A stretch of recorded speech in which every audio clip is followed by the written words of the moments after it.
How to turn on professional mode on Instagram. Hello everyone, welcome back to our channel.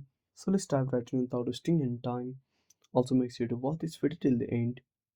So first of all, open up Instagram on a device. Now tap on profile at the bottom right corner. Wait for some time. Then tap on three lines at the top right corner. Now simply scroll down and find account type and tools. Now tap on switch to professional account.